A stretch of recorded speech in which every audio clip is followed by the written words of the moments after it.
Hello, I'm Mario Toneguzzi, managing editor of Canada's Podcasts. Today, joining me on Calgary's podcast is David Farran, who is founder and president of Eau Claire Distillery. Thanks for joining us today, David. Oh, thanks for having me. It's great to be Well, here. well, let's just start just talking a little bit about Eau Claire Distillery. Tell me what it is and what you guys do. We started about 10 years ago. We were the first craft distillery in the province of Alberta, and we make a lot of different spirits. But we have always sort of viewed ourselves as primarily a whiskey producer. And of course, that's a long and patient process. So, 10 years is still a baby in our industry, and we're waiting for all those spirits to mature as we go forward. Yeah, so tell me just a little bit of the history behind it. So, being at the forefront of what now is a growing industry, both for spirits and also for beer in this province. Like, what got you into that? Like, where'd the idea come to do this, and why? Well, it wasn't a straight path. I'll tell you that. I think a few different influences. One is that I come from a ranching farming family, and I had taken note that Alberta, makes the best barley in the world, and about 80% of Scotch whiskey in Scotland is made with Alberta barley. And so Oh, I kind of thought to myself, well, if that's the case, why are we not doing it here? There'd never been a single malt whiskey distillery before that time. And then another influence on me was back in my sort of career history. I was vice president at Big Rock Brewery, and I right at the very beginning, I was the first employee in 1984. So you can put a date on me and my career by that number. And it was really the birth of the craft beer industry. So I saw that emerging, and then I thought 30 years later, why are we not seeing sort of the craft innovation in the whiskey business? So that helped sort of prompt the idea to start. oh, interesting. Interesting that you were at Big Rock, because that was and still is one of my favorites, the old traditional ale. I love that one. Yeah. Yeah. So why do you think this whole area of craft, whether it's beer or whether it's spirits, why has that grown in popularity so much? And not only in Alberta, across the country, really. I think like every industry has sort of ebbs and flows, and what happened in both spirits and beer was you had you know mergers and consolidation of the industry, which sort of stripped it of its innovation and made it so that it was all about uh, production and efficiencies and you saw that in beer, and then somebody came along and said, well, actually, we can make beer that has different flavors, and more substance to it.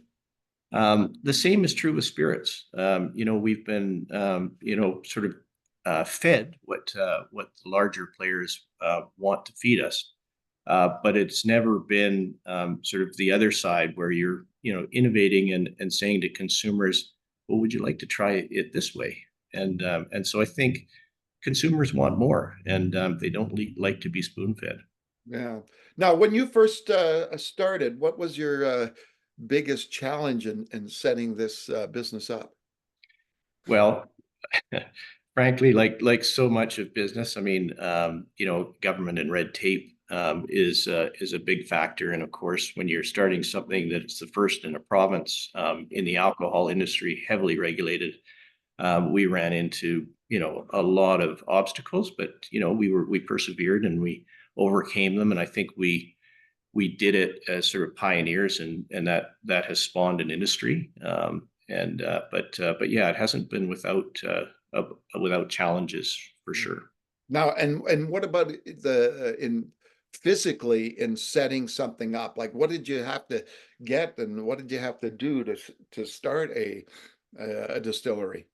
Well, I was very lucky that a colleague of mine named Larry Kerwin was both a master distiller and a master brewer, and I'd worked with him at Big Rock.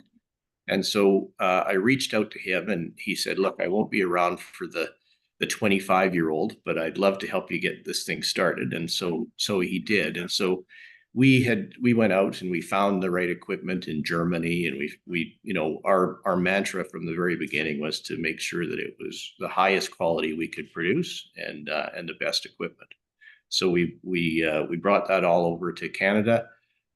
We needed a place to set up, which we didn't want to be in a place where you had to renew your rent at market rates every 5 years. Yeah. We needed something where we could own the property and put away whiskey for 20 years. And so we found that in Turner Valley, which is kind of where I come from, the Oh, okay. area.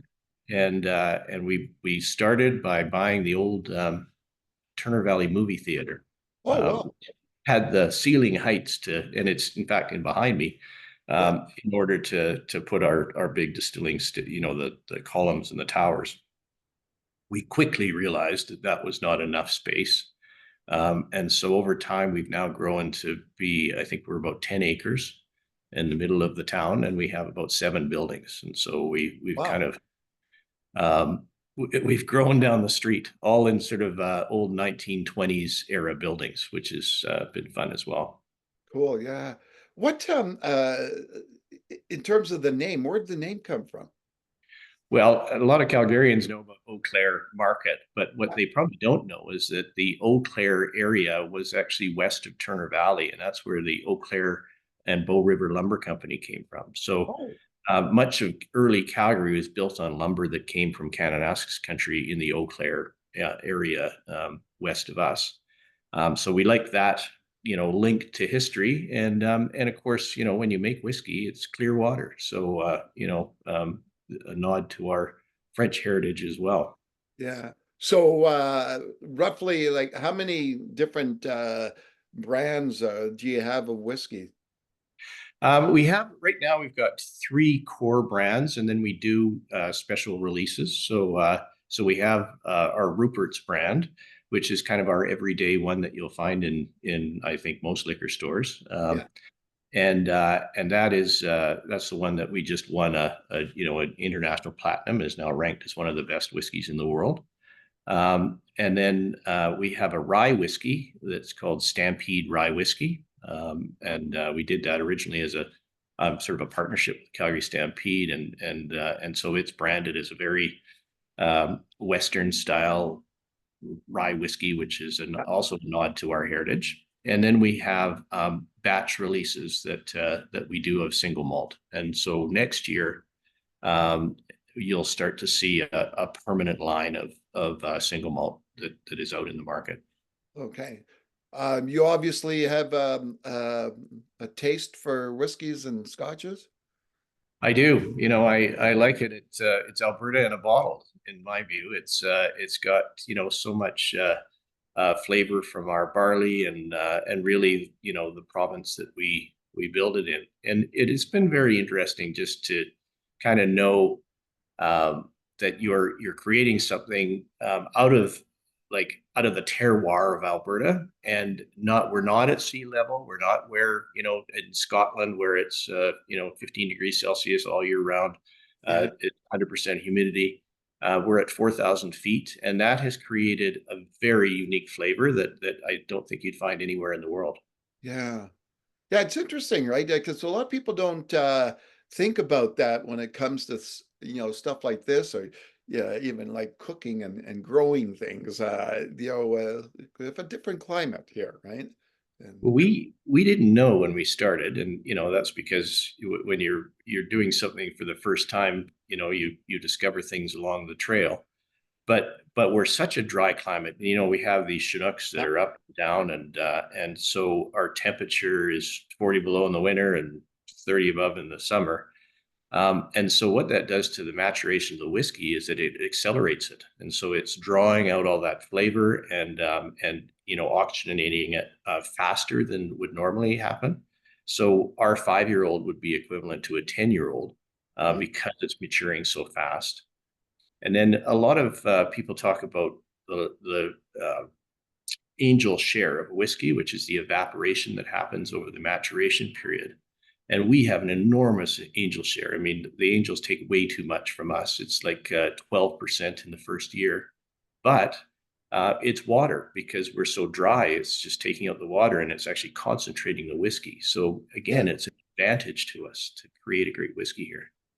Do you think, when you look at the craft industry, so when you're looking at say whiskeys and that whole area, the others, there are others do gins and you name it, rum and all that. But is there kind of I don't know, a bit of a renaissance, so to speak, out there that this is now um this is now something that almost everybody partakes in, right? It's not like the old cigar smoking white dudes in their 60s plus, right?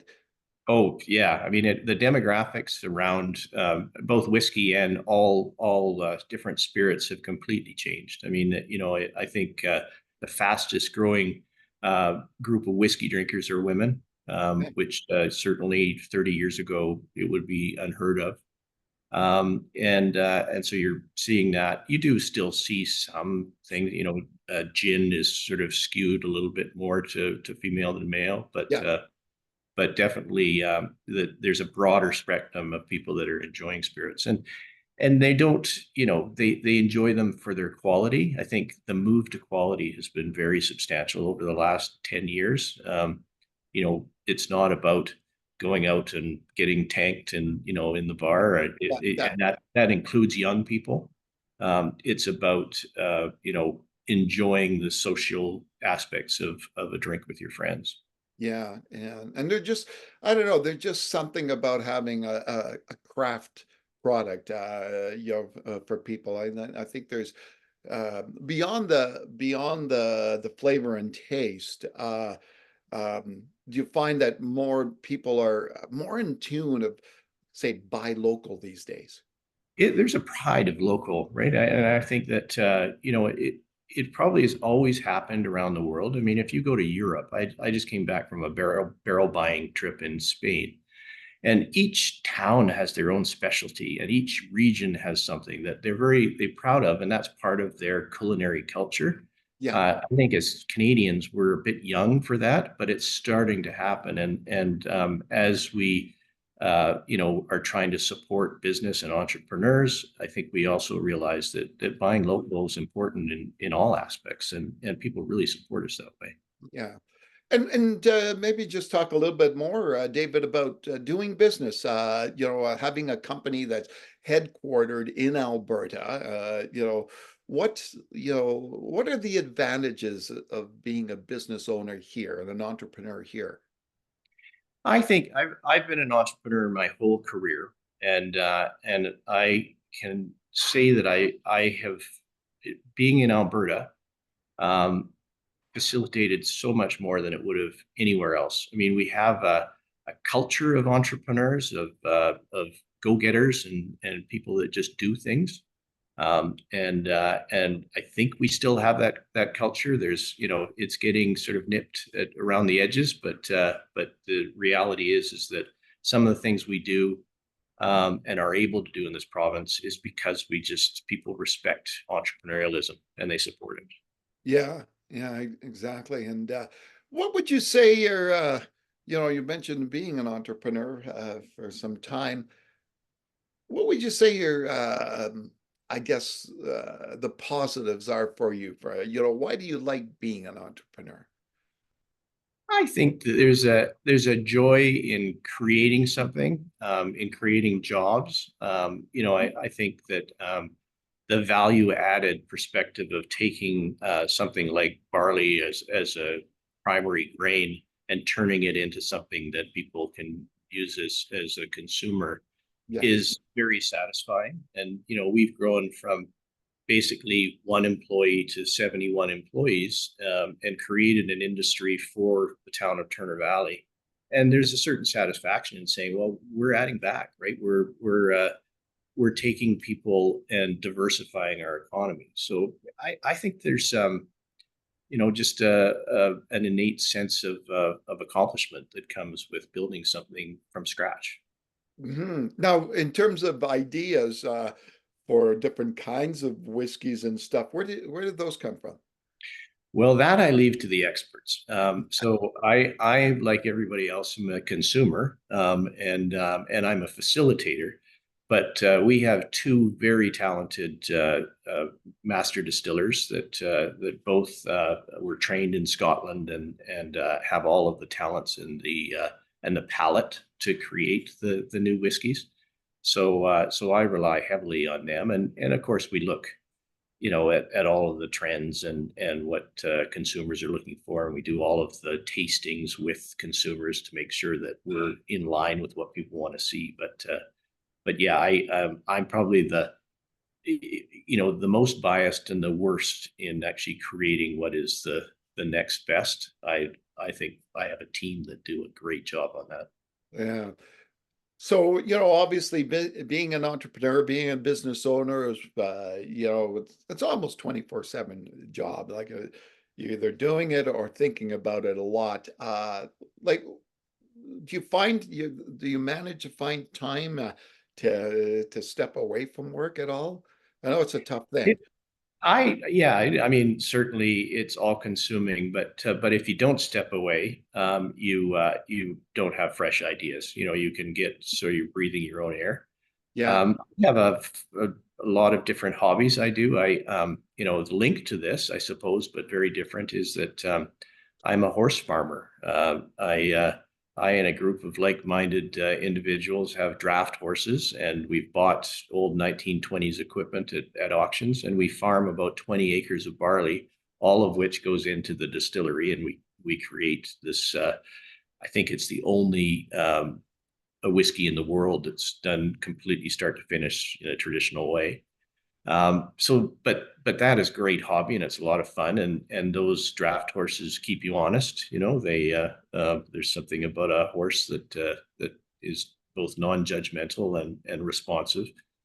And then I like to keep as fit as I can so that my mind is fit as well as my body. Yeah. And I like to go in the mountains. I'm a very, keen. I love the fact that we live in this great province and that I have the mountains 20 minutes away in, west of Turner Valley. Yeah, exactly. Beautiful country out there, isn't it?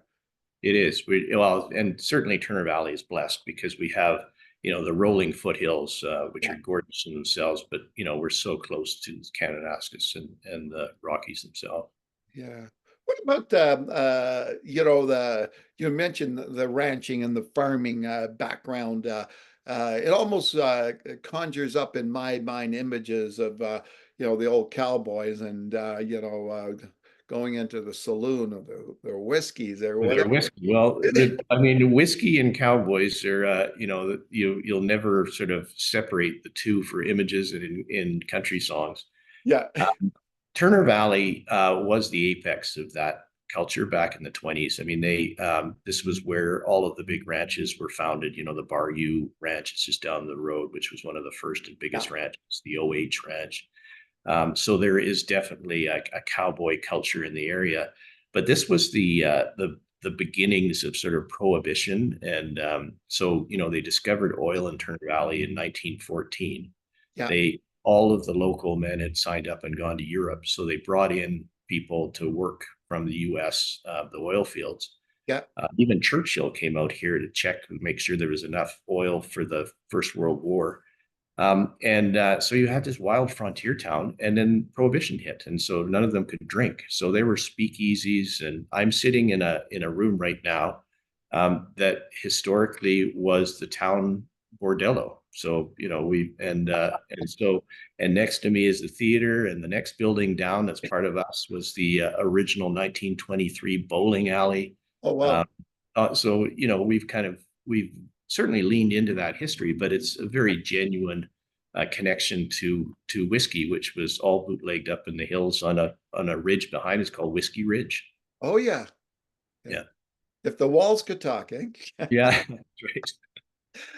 Yeah, no, that's it's fascinating, right? And it's almost like it's in the DNA of in the province, right? That cowboy culture, ranching and whiskey, and yeah, all that. Yeah. Yeah. And we have a strong culture in this province, and it's something to be really proud of. You know, we not every place has the ability to lean into that like we do. Yeah, exactly. All righty. Well, thanks so much, David, for joining us today.